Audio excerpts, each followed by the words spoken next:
पाकिस्तान एक ऐसा मुल्क जिसकी नींव धर्म की आड़ में रखी गई, एक ऐसा धर्म जिसको मानने वालों के दिमाग में जहर का वो पेड़ उगाया गया जो सनातन से नफरत की सिवा कुछ और नहीं सिखाता।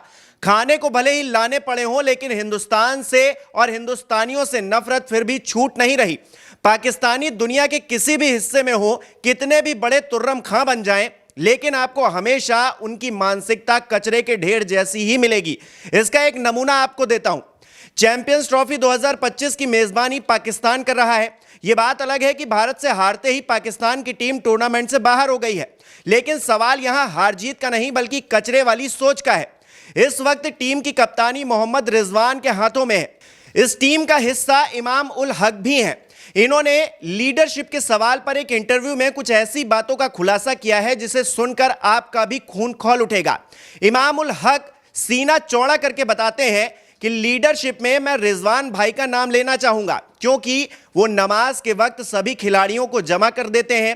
किसी भी होटल में हम जाएं, सबसे पहले कमरा ढूंढना, उधर सफेद चादरें बिछवाना, गैर मुस्लिमों को बैन कराना, व्हाट्सएप ग्रुप पर सबको टाइमिंग भेजना, ये सब रिजवान करते हैं।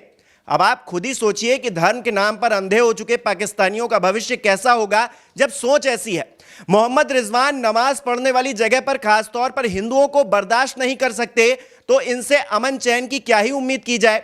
ये वही पाकिस्तानी हैं जो हिंदुस्तान से कश्मीर लेना चाहते हैं, लेकिन इन्हें पता नहीं है कि हिंदुस्तान की जिस दिन मुंडी खिसक गई, उस दिन पाकिस्तान का अस्तित्व ही खत्म हो जाएगा। वैसे भी पाकिस्तान के जो हालात हैं उसे देखकर लगता नहीं है कि ज्यादा दिनों तक ये मुल्क अपने पैरों पर खड़ा रह सकेगा। खैर, पाकिस्तान खुद ही तबाही के मुहाने पर खड़ा हुआ है, इसमें कोई दूसरा कुछ नहीं कर सकता। दूसरी तरफ हिंदुस्तान की खूबसूरती देखिए। प्रयागराज में सनातन आस्था का सबसे बड़ा मेला लगता है, तो यहां न धर्म देखा जाता है, न जाति मजहब। मोहम्मद कैफ से लेकर कैटरीना कैफ तक इस महाआयोजन का हिस्सा बनते हैं। तमाम देशों के प्रतिनिधि आस्था की डुबकी लगाकर यहां पर संदेश देते हैं एकता का। पर यह सब देखकर पाकिस्तानी क्रिकेट टीम के कप्तान मोहम्मद रिजवान जैसे लोग अंदर ही अंदर सुलगते रहते हैं, क्योंकि इन्हें सौहार्द नहीं चाहिए, जंग चाहिए। नमाज की जगह पर हिंदुओं को बैन करना उसी जंग का एक हिस्सा है जो घृणित मानसिकता का जीता जागता सबूत है। मोहम्मद रिजवान जैसे क्रिकेटर जो खुद को इतना बड़ा नमाजी बताते हैं कि गैर मुस्लिमों को नमाज की जगह से दूर रखते हैं, तो क्यों भारतीय टीम के साथ मैच खेलते हैं? उन्हें सिर्फ उन टीमों के साथ खेलना चाहिए जिसमें कट्टर मुसलमान हो। अगर यही मानसिकता है तो सिर्फ मुसलमानों द्वारा बनाए गए सामानों का ही इन्हें इस्तेमाल करना चाहिए, लेकिन ये ऐसा नहीं कर सकते, क्योंकि ऐसे लोग मजहबी ढोंगी हैं। ये सिर्फ मुस्लिम एकता के नाम पर उकसाने और लड़ाने का ही काम करते हैं। गौर करने वाली बात यह भी है कि इमाम उल हक जैसे लोग इन्हें रोल मॉडल मानते हैं और इनकी लीडरशिप को फॉलो करते हैं। इतना ही नहीं, पाकिस्तानी कितने घटिया नस्ल के हैं, इसका एक और नमूना लाहौर स्टेडियम में तब देखने को मिलता है जब एक भारतीय फैन को ये लोग कॉलर पकड़कर स्टेडियम से बाहर कर देते हैं। उस भारतीय फैन का जुर्म सिर्फ इतना था कि वो ऑस्ट्रेलिया इंग्लैंड के मैच में तिरंगा लहरा रहा था, जिससे पाकिस्तानियों का कोई लेना देना भी नहीं है। वो बाहर हो चुके हैं, लेकिन मीडिया रिपोर्ट से दावा करती हैं कि पाकिस्तानियों ने उस भारतीय फैन को न सिर्फ बेइज्जत किया बल्कि जमकर पीटा भी। अब आप खुद ही सोचिए कि पाकिस्तान के हालात क्या हैं। इस्लाम का ऐसा कीड़ा इन्हें काट चुका है कि ये चलते फिरते भी जहर उगलते रहते हैं। न सिर्फ पाकिस्तान, बांग्लादेश का भी हाल ऐसा ही है।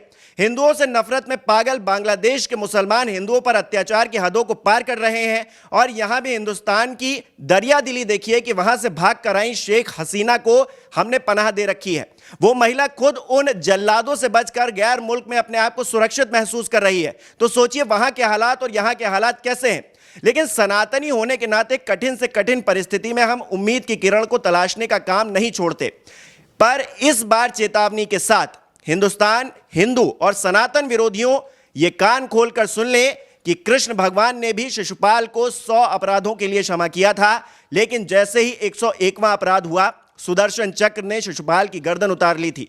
धर्म के नाम पर ज्यादा दिन बेइज्जती और बेईमानी सही नहीं जाएगी। वो वक्त दूर नहीं है जब सुदर्शन चलेगा और सनातन विरोधी चारों खाने चित्त हो जाएंगे। पाकिस्तान हो या फिर बांग्लादेश या फिर कोई तीसरा, चौथा, पांचवा देश क्यों ना हो, जो भारतीय संस्कृति, सनातन और हिंदुस्तानियों का अपमान करेगा, सम्मान नहीं करेगा, उसको अपने किए की सजा भुगतनी पड़ेगी। हम छेड़ते नहीं हैं, लेकिन कोई छेड़े तो छोड़ते भी नहीं है।